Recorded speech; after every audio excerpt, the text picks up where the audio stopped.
The saints had a lot of curiosity about that, stemming from prophecies from the Book of Mormon, etc. And apparently the whole Hiram Page fiasco, where he had his demon seer stone, and he was getting revelations. Apparently, like, the stuff that he was putting out was about, Zion and building Zion and stuff. It was like all these themes that people had been, he was kind of, he was seeing the curiosity in the air, and he could read the crowd of the saints, and he was kind of going off on that and taking advantage of that, apparently. Something to that effect is what I got out of it. So that all happened, right? And apparently that kind of led to some of these prayers and supplications on receiving further revelation on certain subjects. So that's kind of where we're coming from. I didn't go into depth on the history of it. I'm trying to remember what I read from the Come Follow Me manual. But ask and ye shall receive. That's where we start, is that they asked and they are receiving.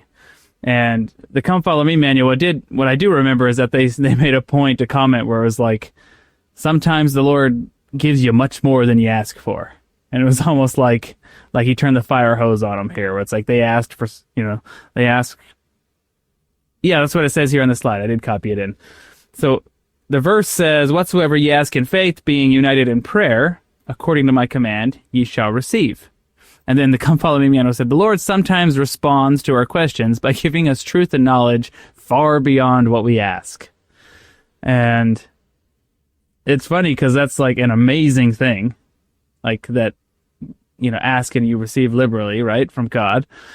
But at the same time, if the Lord turns the fire hose on, like, you be careful what you wish for, right? Because it can just be thrown at you so fast, and it takes time to dissect it and go through it and really comprehend what you're getting. I feel like a lot of these sections, like these good deep sections in Doctrine and Covenants, there's a lot of that going on, where it's like the fire hose gets turned on for a second, and you get this like whoosh, onslaught of revelation, and it's like, okay, well, this is gonna take time to go through and like actually fit into, put everything in its proper place.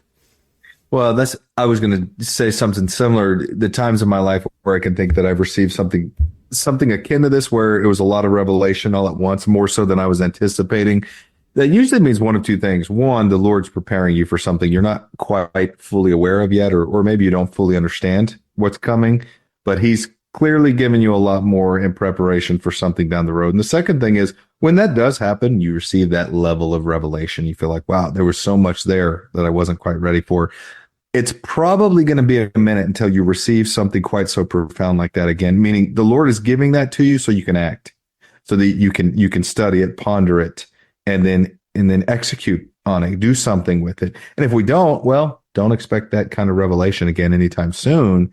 But he's going to give us time now, after receiving it, to do something with it and actually use it for good. So just be aware that when these come, act on it. It'll take a little time, but if you do act on it, then that leads to and kind of begets greater revelations and additional insights from the Lord as you go. And an important thing here is that this is a communal revelation, a group revelation, right? This is not a personal revelation. It's a revelation given for the church, right? And it's in response to them being united in prayer. Thank you for watching. If you found this content spiritually enlightening, please like, comment, and subscribe. Like the gospel, these little things make all the difference, and it helps the algorithm push out better content for everyone to enjoy on YouTube.